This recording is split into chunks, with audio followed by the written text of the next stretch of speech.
Nous allons donc commencer à tracer le cadre de notre planche de bande dessinée. Alors, le crayon doit être bien taillé. On prend sa règle et c'est parti. Alors, en général, ici, ça fait 1 cm. On se place en haut.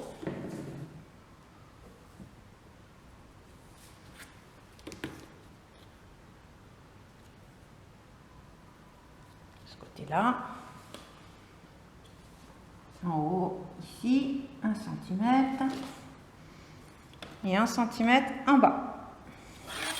On trace le trait. La règle, il faut essayer de faire en sorte qu'elle fasse à peu près 40 ou 50 cm pour qu'elle puisse être de la taille de votre format A3.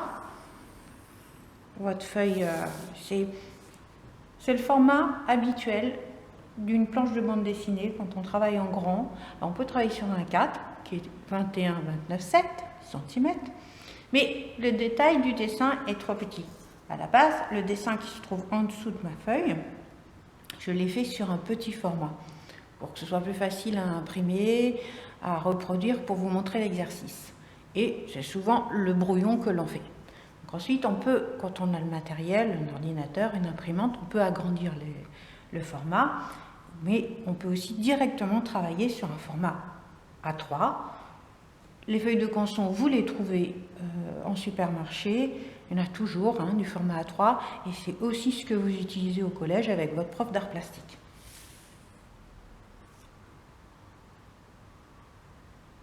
Donc, on tire nos traits.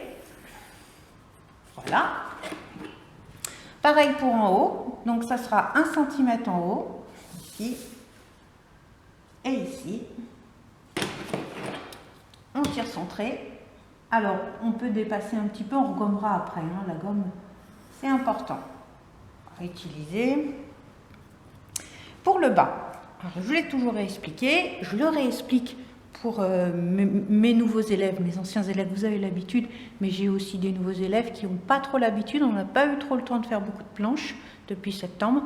Donc j'insiste, le bas de votre planche est forcément un petit peu plus large parce que, en fait, pour l'édition, c'est là où on place le numéro des pages, un petit mot, un petit titre, des petites. On peut même, Gottlieb, dessinateur de bande dessinée, s'amusait à rajouter des petites coccinelles. C'était son personnage fétiche de sa bande dessinée. En bas, il y avait toujours des petites choses. Et je crois que même Zep, parfois, il s'amuse à mettre Titeuf en bas de ses pages. Je crois que ça arrive souvent. Et puis plein d'autres dessinateurs de bande dessinée font ce genre de choses. Souvent pour de la BD un peu humoristique. Donc du coup, en bas, ça va être un peu plus grand. Et donc, je fais une mesure de 1,4. Alors, je le rajouterai sur la vidéo, les mesures, pour pouvoir se souvenir des chiffres. Mais bon, à force, on finit par les retenir. Et du coup, là, nous allons avoir notre premier cadre. Alors, on peut retracer. On n'appuie pas trop fort, on retracera plus tard. Alors j'éteins, voyez, j'ai mon cadre. Alors cet espace blanc, c'est l'interligne, c'est l'air, c'est comme j'essaie de vous expliquer à chaque fois les élèves, c'est de l'air qui passe entre chaque image. Alors dans les dessins animés, dans les films, on n'a pas, on a cette continuité, mais quand même, on passe d'une image à une autre, avec douceur quand c'est de la vidéo. Quand c'est de l'image BD, illustrative, ça permet au lecteur de bien continuer. C'est une ponctuation, comme dans votre texte, sauf que c'est cet espace blanc entre chaque image. Voilà pour le cadre. Maintenant, nous allons passer au traçage des cases. Alors, c'est des cases, on dit des cases. J'aime bien dire vignettes aussi. Puis vous savez qu'elles ont toutes tailles différentes, des grands panoramiques, des vues d'ensemble, des plongées, des contre-plongées. On approche de plus en plus vers le personnage, donc forcément on se rapproche de la scène. Donc on va avoir une petite vue d'ensemble où on va être dans une rue, dans une pièce. Et puis de plus en plus proche, alors on va avoir un personnage qui va être sur pied, posé sur le sol. Après, en buste, donc il est coupé au niveau du cadre, au niveau de ses hanches à peu près, et puis après on a le gros plan. Alors le gros plan, eh bien c'est le visage, et on a le macro, vraiment comme en photographie, où on va être sur l'intensité, sur le suspense du moment, où ça va être un œil qui pétille, une bouche qui frétille, qui tremblote, un doigt qui est en train d'appuyer sur un bouton, etc., etc., un insecte qui va se poser sur une fleur, la petite coccinelle de coquille par exemple. Donc vraiment on va être en gros plan. Voilà, ça c'est les différentes tailles, les différents plans que l'on fait en bande dessinée. Et du coup, eh bien, ces formes de cases, de vignettes, vont être différentes. Ça va être des carrés, ça va être des rectangles, on peut les étirer, on peut les réduire, elles peuvent être très fines. Ça va vraiment dépendre de l'action, de la scène que vous voulez illustrer dans cette case par rapport à votre scénario, par rapport à l'histoire que vous voulez raconter. Bien sûr, vous n'allez pas faire une contre-plongée pour quelqu'un qui est en train de dormir. Enfin, oui, on pourrait le faire. Tout est toujours possible en bande dessinée, mais on va être plutôt, pour quelqu'un qui dort dans son lit, on va être plutôt proche de son visage pour insister sur le côté endormi, fatigué du personnage. Alors, je rallume. Je mets une intensité plus forte. Alors, voilà. Alors, la table lumineuse, vous commencez à la connaître, hein, vous savez que je l'utilise énormément pour vous faire travailler vos planches en définitive. Alors, les définitives, les planches, ce sont les planches que l'on finit, c'est les planches que l'on fignole. Alors, soit on va les garder au crayon de papier, soit on va les garder en noir et blanc, donc on va faire notre ancrage à la plume ou avec des feutres spéciaux que l'on utilise pour le manga, pour la bande dessinée, on va mettre en couleur. Ça, c'est une autre histoire. La mise en couleur, ça va être soit de l'encre de Chine, soit ça va être des feutres, les Posca, le crayon de couleur. Tout est possible en bande dessinée. C'est pareil, hein, c'est quand même un travail de beaux-arts. C'est important cette mise en couleur. C'est vraiment, ça permet l'harmonie. Alors ça, je vous en réexpliquerai. Je pense que peut-être que j'aurai le temps de vous réexpliquer ça. Les couleurs correspondent à l'ambiance que l'on va faire dans chaque case. Donc ici, je vais tracer mon trait pour faire. On va d'abord tracer les horizontales. Hop.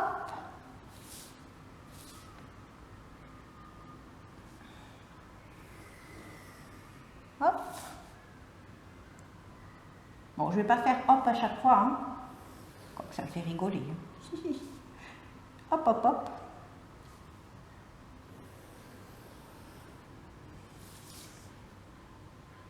Voilà, alors dans cette planche de BD, on a 4 bandes. Cette planche de BD, elle est divisée avec 4 bandes. 1, 2, 3, 4. En manga, c'est souvent 3 bandes. Quand on enlève cette partie-là. Ce qui fait que c'est beaucoup plus étiré. Et en manga, ils aiment bien étirer toutes leurs cases parce qu'en fait, c'est toujours beaucoup d'action. Alors là, on a les décos. Maintenant, on va s'attaquer aux horizontales. Voilà.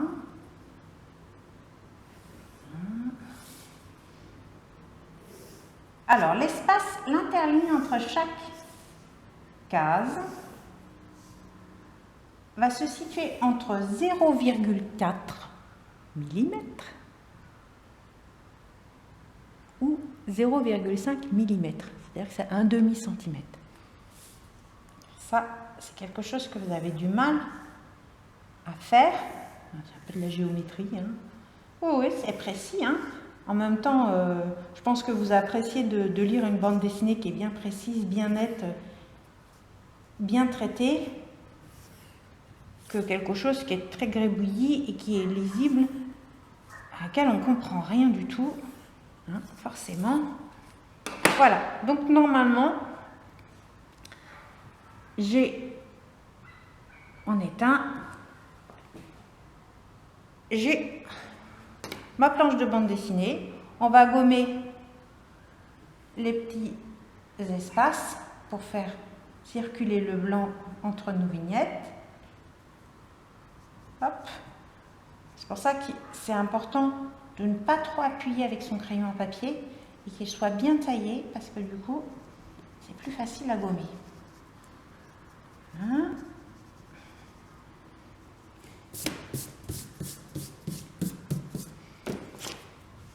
Et voilà, nous avons nos cases. Il y en a 1, 2, 3, 4, 5, 6, 7, 8, 9, 10, 11. Alors, et j'en ai même oublié une, je vais rallumer, parce que dans cette case-là, j'ai fait une case incrustée dedans, qui me permet de faire un macro,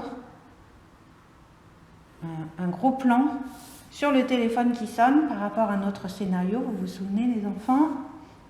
Ou l'objet magique qui interpelle notre héros, notre héroïne.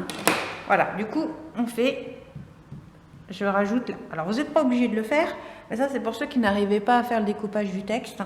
Je vous ai préparé, je vous ai fait cette correction finalement, et vous pouvez tout à fait utiliser cette mise en page là.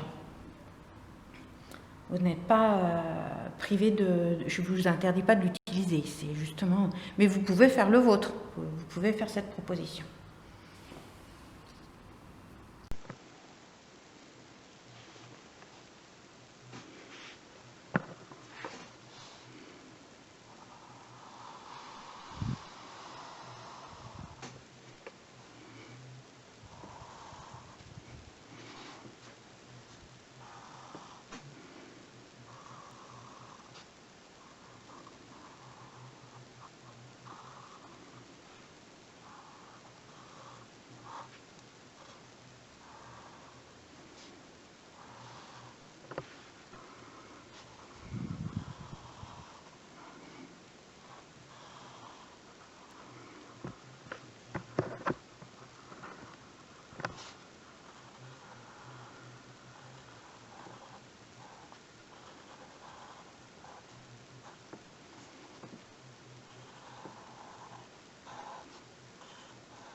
Une fois que la première vignette, la première case est faite, c'est-à-dire c'est le plan d'ensemble en perspective du bâtiment de la bibliothèque, on peut passer à la seconde case. Cette seconde case, nous rentrons dans le bâtiment avec toujours le son du téléphone. Et bien sûr, là, c'est un plan d'ensemble de la pièce où se trouvent les gens et notre personnage principal à qui il arrive l'aventure. Je rallume ma table lumineuse pour vous montrer. Voilà. Nous avons le crayonné rapide que j'avais fait sur le format A4, toujours en dessous, que j'ai agrandi en photocopie. Et maintenant, vous pouvez voir justement cette grande salle avec la table ici, Alors, je dessine à main levée la scène et je vais vraiment construire de simples traits sans appuyer, vraiment très légèrement. Et c'est ensuite que nous reviendrons travailler tous les détails. Ici, nous avons des personnages qui sont en train de travailler. Encore un autre ici, avec les bras comme ça. C'est vraiment après le détail qu'il va falloir travailler. Là, je n'ai fait que des silhouettes, en fait. Voilà, ils sont deux, l'un à côté de l'autre en train de travailler. C'est vraiment après les détails, vous savez, qu'il va falloir travailler. Parce que là, je fais vraiment des silhouettes pas terribles. En fond, eh bien, il y a la perspective du parquet, du sol, que l'on pose vraiment sur le... Alors, je vais tirer un trait à la règle, pour que ce soit bien droit. Bon, c'est droit d'ailleurs, j'avais bien fait droit quand même. Voilà la perspective qui se fait pour l'intérieur, avec la ligne qui remonte ici, l'épaisseur, le balcon.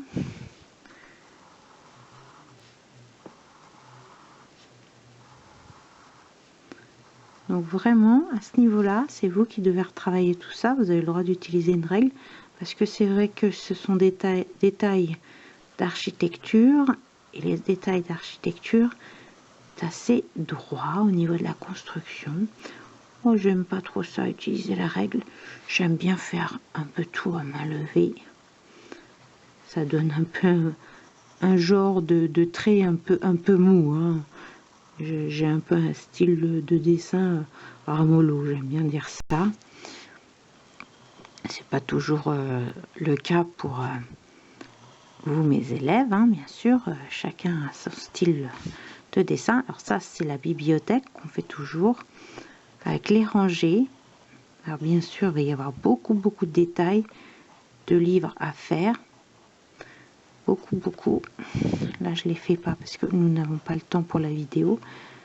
Mais je vous ferai bien sûr une image finale de tous les détails que je vais travailler sur cette planche. Donc le quadrillage de la fenêtre.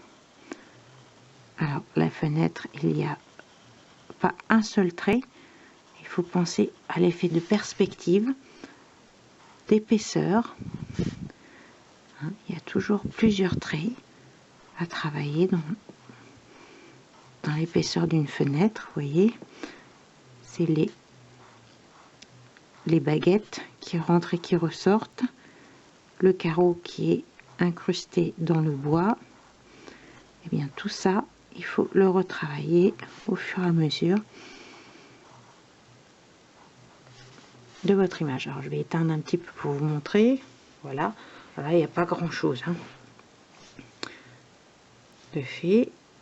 Mais donc il y aura les fenêtres ici, les 3 fenêtres que j'ai installées comme ici sur ma scène. On retrouve, c'est ici. Et ensuite, alors où se trouve mon personnage? Mon personnage, il se trouve ici. La jeune fille, alors sa tête est là, avec ses cheveux longs, voilà, son cou, son épaule, avec son bras comme ça, la main ici, elle est là, et elle tend la main pour prendre un livre dans la bibliothèque. Hop, voilà, alors on fera les yeux, on fera tous les détails. Elle a une jupe, ça ce sont ses jambes, avec ses pieds comme ça.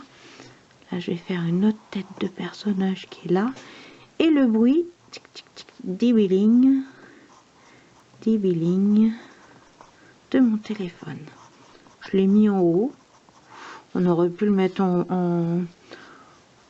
je l'ai mis en bas plutôt, j'aurais pu le mettre en haut, mais ça brouille un peu la lecture, donc c'est beaucoup mieux de le mettre en bas. Le fauteuil posé en perspective toujours, donc du coup perspective veut dire que ce n'est pas un fauteuil qui va être plat, mais du coup on va faire les ellipses, par exemple là, ici, avec le pied qui vient là, l'autre pied là. Donc ça, c'est l'ellipse, c'est pour le dessus du fauteuil, avec ce fameux petit téléphone tout rond qui est posé là et qui fait le bruit. Voilà. Donc derrière, toujours les étagères qu'on installe avec les livres. Il y en aura partout. Voilà, j'éteins pour vous montrer. Alors là, c'est simple, hein, mon dessin, mais après je vais retravailler vraiment le motif. Alors on peut penser que les gens sont en train de lire et que tout d'un coup il y ait des points d'interrogation,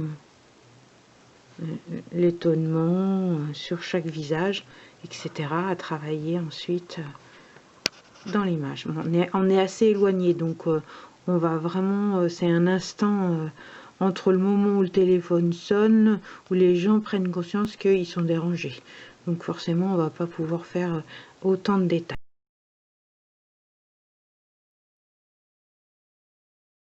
La troisième vignette, on se rapproche du personnage.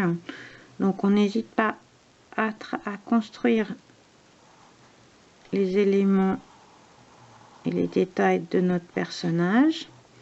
Elle est en train de tenir un livre dans sa main. Voilà, avec ses petites mains. Voilà. On simplifie pour le moment et on reviendra travailler le détail.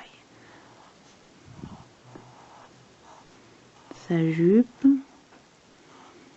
et le fait qu'elle soit en train d'avancer avec son pied. Voilà, le mouvement et le pli de la robe. Un pied un peu en arrière. La perspective du sol derrière. Avec la bibliothèque que l'on voit en fond. Toujours ce fameux fauteuil.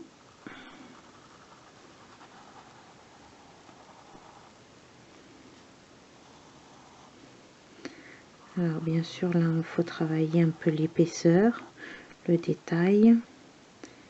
Toc, petite chose comme ça. L'ellipse du dessus du fauteuil. Là on va un peu plus en détail. Voilà ici avec les pieds en perspective toujours. Voilà, le téléphone avec le dibiling, parce que là il continue à sonner bien sûr. Alors ça bouge, c'est en mouvement, c'est comme si il vibrait. Le regard de notre personnage qui est étonné d'entendre ce fameux téléphone, du coup elle s'en rend compte maintenant. Voilà, qu'est-ce qui manque? Encore un dibiling. Et là on va juste laisser les autres détails pour un peu plus tard.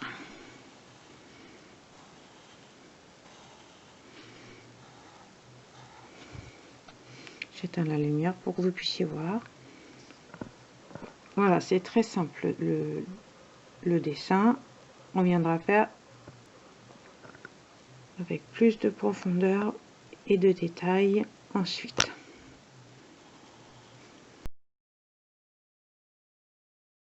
Toujours notre personnage est à peu près à la même taille que celui d'à côté. Elle bouge la tête pour chercher à qui peut être ce téléphone qui sonne. Elle tient dans la main son livre. Voilà.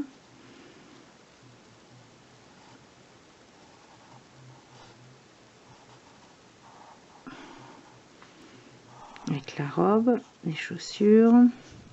On peut mettre un petit peu le fauteuil décalé.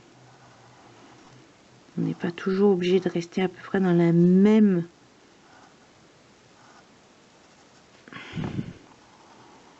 prise de vue, hein. On peut se décaler un tout petit peu. Vous voyez, on a un peu tourné là. En fait, on était en face et là, on s'est mis un peu sur le côté. Et le téléphone qui continue à sonner. Et bien sûr, on a la tête des gens mécontents qui la regardent de travers. On va en faire, je ferai plus en détail ici. Et elle est, alors normalement si j'éteins, il ne doit pas y avoir grand chose dans le dessin. Voilà, mais voici quand même, on l'a le mouvement. Non, non, non, c'est là qu'elle va faire à côté le non, non, non, ce n'est pas mon téléphone. Je ferai des photos.